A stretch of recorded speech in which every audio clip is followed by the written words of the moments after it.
24 डिसेंबरच्या दुपारी पर्यावरण नियंत्रण अधिकारी गणेश अनासाने यांच्या नेतृत्वात अवैध प्लास्टिक पिशव्यांचे विक्रेता साईबाबा ट्रेडर्सवर धाड घालण्यात आली। संचालक सुशील कोटवानी यांना या धाडीबद्दल अंदाज येताच दुकानाला टाळ ठोकून ते फरार झाले। महानगरपालिकेच्या या चमूजवळ कोटवानी यांच्या दुकानात 23 डिसेंबरला अहमदाबादमधून माल आल्याची नक्की माहिती होती। दुकान बंद असल्याने या चमूने सिंधी कॅम्प येथील सुशील कोटवानी यांच्या गोडाऊनवर धाड घातली। गोडाऊनही बंद असल्याने 3 तासपर्यंत पथक येथे थांबलं। नजीकच कोटवानी यांचं निवासस्थान आहे। घरी पुरुषांपैकी कोणी नसल्याने पोलीस व कर्मचारी अधिकारी वाट बघत राहिले।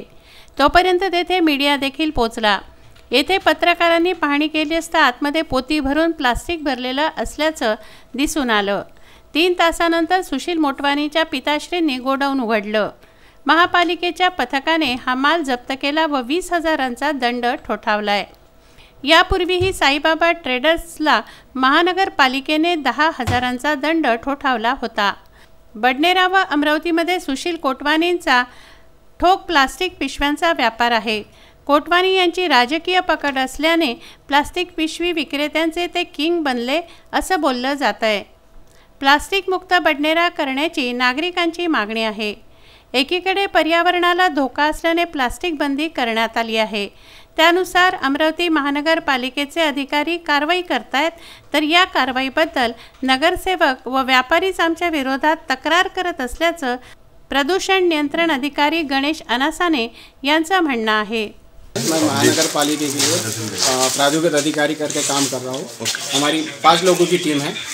इसमें किशोर जी देशमुख, प्रवीण शेंडे जी और तिवारी जी है, सुधीर तिवारी जी। और हमें कम से कम पिछले 1 महीने से कार्रवाई कर रहे हैं। काफ़ी हद तक हमको सफलता भी मिली है। हमने 20 दिनों में 4.25 लाख तक का हमने जुर्माना भी वसूल किया और कम से कम 650 जो दुकानें थी उनको चेक करके 80 से 90 के बीच में दुकानों को हमने फाइन लगवाया। अधिकारी गणेश अनासाने यांच्या नेतृत्वात बडनेराचे SI कुलकर्णी, प्रवीण शेंडे, सुधीर तिवारी, किशोर देशमुख, BS बुटे, माहुलकर, पळसकर, फुके, चावरे, राठोड आदींनी ही कारवाई केली। विदर्भ न्यूज, अमरावती।